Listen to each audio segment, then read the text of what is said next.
이 시간은 하나님의 말씀을 듣는 시간입니다. 자리에서 일어나서 하나님의 말씀을 듣겠습니다. 오늘 우리에게 주시는 하나님의 말씀은 민수기 11장 11절에서 17절 말씀입니다. 민수기 11장 11절에서 17절 말씀입니다. 말씀 봉독 후에 제가 이는 하나님의 말씀입니다 라고 선포하면 여러분은 하나님을 찬송합니다 라고 화답하시겠습니다. 모세가 여호와께 여짜오되 어찌하여 주께서 종을 괴롭게 하시나이까? 어찌하여 내게 주의 목전에서 은혜를 입게 아니하시고 이 모든 백성을 내게 맡기사 내가 그 짐을 지게 하시나이까? 이 모든 백성을 내가 배웠나이까? 내가 그들을 낳았나이까? 어찌 주께서 내게 양육하는 아버지가 젖 먹는 아이를 품듯 그들을 품에 품고 주께서 그들의 열조에게 맹세하신 땅으로 가라 하시나이까? 이 모든 백성에게 줄 고기를 내가 어디서 얻으리이까? 그들이 나를 향하여 울며 이르되 우리에게 고기를 주어 먹게 하라 하온즉 책임이 심히 중하여 나 혼자는 이 모든 백성을 감당할 수 없나이다. 주께서 내게 이같이 행하실진대 구하옵나니 내게 은혜를 베푸사 즉시 나를 죽여 내가 고난 당함을 내가 보지 않게 하옵소서. 여호와께서 모세에게 이르시되 이스라엘 노인 중에 내가 알기로 백성의 장로와 지도자가 될 만한 자 70명을 모아 내게 데리고 와 회막에 이르러 거기서 너와 함께 서게 하라. 내가 강림하여 거기서 너와 말하고 내게 임한 영을 그들에게도 임하게 하리니 그들이 너와 함께 백성의 짐을 담당하고 너 혼자 담당하지 아니하리라. 이는 하나님의 말씀입니다. 아멘. 자리에 앉으시겠습니다. 오늘 우리에게 주시는 하나님의 말씀 그 제목은 절망 속에서 주시는 하나님의 응답입니다. 오늘 우리는 하나님의 사람 모세에 대해서 깊이 들여다보려고 합니다. 많은 사람들이 너무나 잘 알고 있는 그리고 많이 들어봤을 법한 모세라는 이름. 이 사람은 하나님의 사람으로 이미 많은 사람들이 알고 있습니다.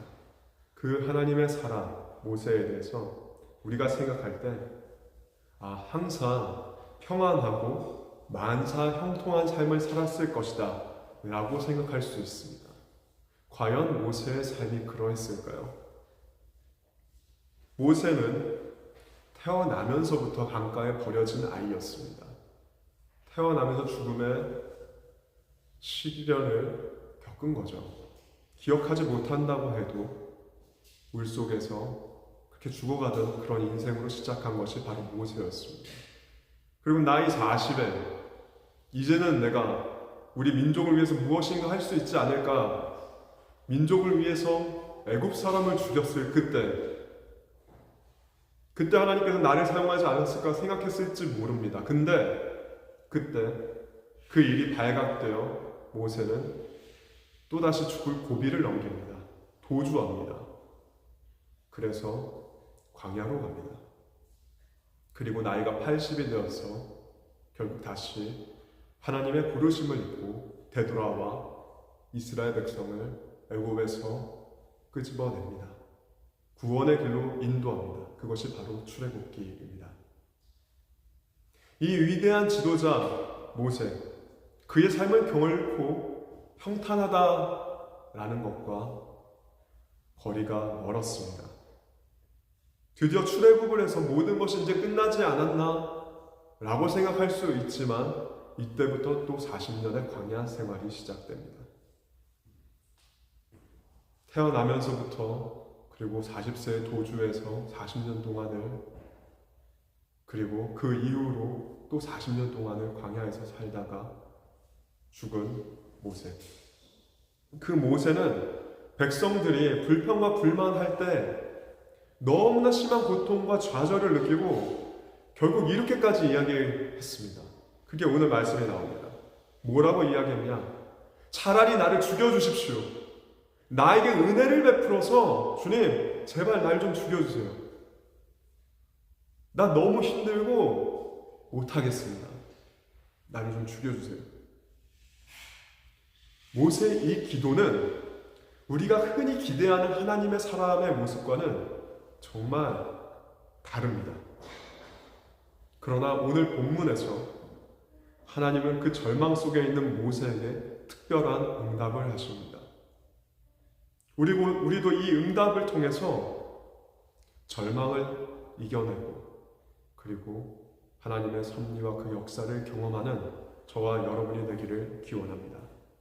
민수기 11장 11절에서 15절 말씀을 같이 한번 읽어보겠습니다. 시작. 모세가 여호와께 여짜오되 어찌하여 주께서 종을 괴롭게 하시나이까? 어찌하여 내게 주의 목전에서 은혜를 입게 아니하시고 이 모든 백성을 내게 맡기사 내가 그 짐을 지게 하시나이까? 내가 이 모든 백성을 내가 배웠나이까? 내가 그들을 낳았나이까? 어찌 주께서 내게 양육하는 아버지가 젖먹는 아이를 품듯 그들을 품에 품고 주께서 그들의 열조에게 맹세하신 땅으로 가라 하시나이까? 이 백성에게 줄 고기를 내가 어디서 얻으리이까? 그들이 나를 향하여 울며 이르되 우리에게 고기를 주어 먹게 하라 하온즉 책임이 심히 중하여 나 혼자는 이 모든 백성을 감당할 수 없나이다. 주께서 내게 이같이 행하실진대 구하옵나니 내게 은혜를 베푸사 즉시 나를 죽여 내가 고난 당함을 내가 보지 않게 하옵소서. 아멘. 모세와 이스라엘 백성은 출애굽하고 홍해 가운데 애굽 병사들이 수장당하는 물속에서 죽는 모습까지 보며 찬양했던 그들이 다시 찾아온 고난과 시험 앞에 원망하고 불평하고 지금 여기에서는 이스라엘 백성들이 울고 있다라고 표현이 되어 있습니다. 백성들이 왜 울었나요? 하나님이 먹으라고 먹을 수 있는 양식을 주셨어요. 뭐냐면 만나를 주셨습니다. 그래서 만나를 계속 먹고 있었는데 성경에 보면은 그 이방 민족, 그 안에 있었던 이방인들이 그 탐욕을 일으켜서 이스라엘 백성들도 또 거기에 동참하게끔 그렇게 생각하게끔 만들었어요. 그래서 우리도 고기 먹고 싶다로 온 겁니다. 너무 고기가 너무 먹고 싶어서 운다. 어떻게 보면 너무 어린 아이와 같지 않습니까? 그래서 모세가 이렇게 표현한 겁니다. 젖 먹이는 아기들을 내가 품고 약속하신 땅으로 가는 거 이거 너무나 나에게 너무나 어려운 일입니다. 내가 어떻게 저 이스라엘 백성들한테 고기를 줍니까? 수백만이나 되는 사람들을 어떻게 내가 고기를 가져와서 주겠습니까? 이제 모세는 더 이상 감당할 수 없다고 하소연하는 겁니다. 죽여달라고 기도하는 겁니다.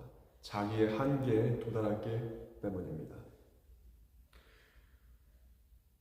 우리도 살면서 이러한 고난을 만날 때가 있습니다. 언젠가 이런 고난에 마주하게 될 수 있습니다. 그때 절망스러워서 하나님께 원망하기도 할 겁니다. 원망했을 수도 있고 지금 원망하고 있을 수 있습니다.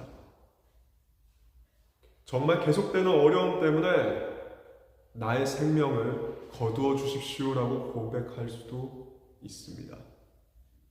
그때 여러분 모세의 이 모습을 기억하시기 바랍니다. 하나님 차라리 죽여주십시오. 나 정말 이렇게는 못 살겠습니다. 정말 이렇게 하실 거면 그냥 죽여주세요. 라고 하나님을 신뢰함으로 솔직하게 그렇게 부르짖고 기도해 보십시오.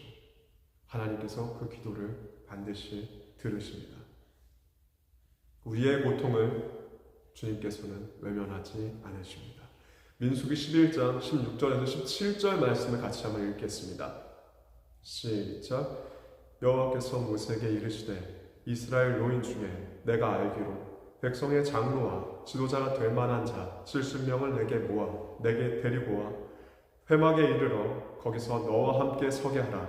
내가 강림하여 거기서 너와 말하고 내게 임한 영을 그들에게도 임하게 하리니 그들이 너와 함께 백성의 짐을 담당하고 너 혼자 담당하지 아니하리라. 아멘. 죽여달라고 말하는 그 모세에게 하나님이 즉각적으로 말씀하십니다. 즉각적으로 응답하십니다. 너의 짐을 나눠줄게. 너 혼자 이 무거운 짐을 지지 않도록 장로들과 지도자들을 70명을 데려와서 너와 함께 서 있어. 그럼 내가 너에게 성령을 준 것처럼 그 70명에게도 성령을 너에게 부어줄 거야. 라고 말씀하십니다. 사랑하는 여러분, 우리의 원망과 하소연, 어쩔 수 없는 괴로움 때문에 울부짖음을 하나님은 너 왜 이렇게 나한테 경솔하게 죄를 짓니? 너 그렇게 하다가 벌 받는다 라고 말씀하지 않고 너 정말 많이 힘들지? 내가 너의 힘듦을 알고 너의 힘든 걸 내가 나눠서 질 사람들을 보내줄게 라고 하십니다. 그리고 70명의 장로와 지도자들을 세우신 것처럼 우리가 지치고 힘들 때 하나님은 우리가 이제 끝이다 라고 생각했을 그때 하나님께 기도한다면 하나님께서는 하나님의 사람들을 보내주신 줄 믿으시기 바랍니다. 우리 교회를 세워나가실 때 우리의 힘으로 할 수 없어요 라고 하지만 하나님께서는 너 많이 힘들지?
하나님께서는 우리를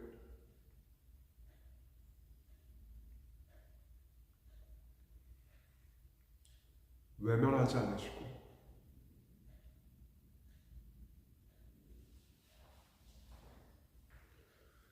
우리의 짐을 나눌 사람들을 보내주실 것입니다.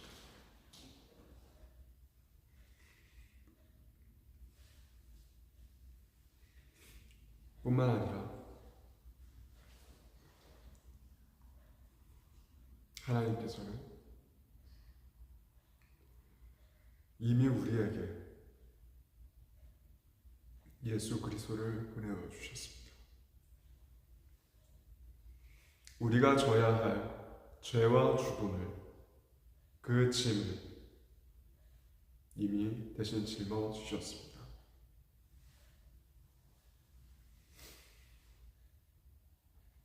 우리는 십자가의 사랑을 통해 예수님을 통해 구원을 받았고 그로 인해 새로운 생명을 얻었습니다. 그래서 그 사랑을 의지하면 우리는 어떠한 어려움 속에도 승리할 수가 있습니다. 로마서 5장 6절에서 8절 말씀을 한번 읽겠습니다. 시작. 우리가 아직 연약할 때 기약대로 그리스도께서 경건하지 않은 자를 위하여 죽으셨도다. 의인을 위하여 죽는 자가 쉽지 않고 선인을 위하여 용감히 죽는 자가 혹 있거니와 우리가 아직 죄인이었을 때 그리스도께서 우리를 위하여 죽으심으로 하나님께서 우리에 대한 자기의 사랑을 확증하셨느니라. 아멘.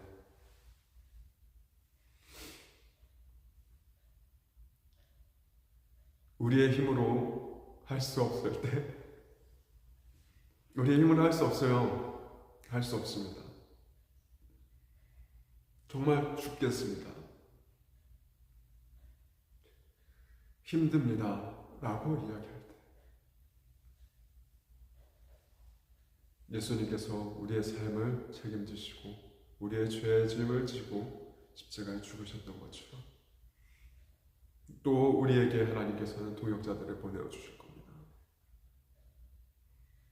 그리고 주님께서 말씀하시기를 우리가 그런 사람이 되라 라고 하십니다. 동역자들을 기다리고 그들과 함께 무엇을 하려고 하는 그러한 일을 하려는 마음이 아니라 우리가 사랑으로 먼저 하나님의 사람이 되어 선한 영향력을 이루어가는 우리가 되었으면 좋겠습니다. 예수님을 믿지 않는 그리고 교회를 다니지 않는 사람들이 즐겨 듣는 찬양이 있다고 합니다. 그것이 바로 예라 무엇이래 그대 혼자 걷지 않을 거예요 라는 찬양입니다. 그 가사는 그렇습니다. 폭풍 속에 혼자 걸을 때, 비바람을 마주해야 할 때, 불빛조차 보이지 않아도 그대는 혼자 걷지 않을 거예요. 두려움 앞에서 하늘을 보아요.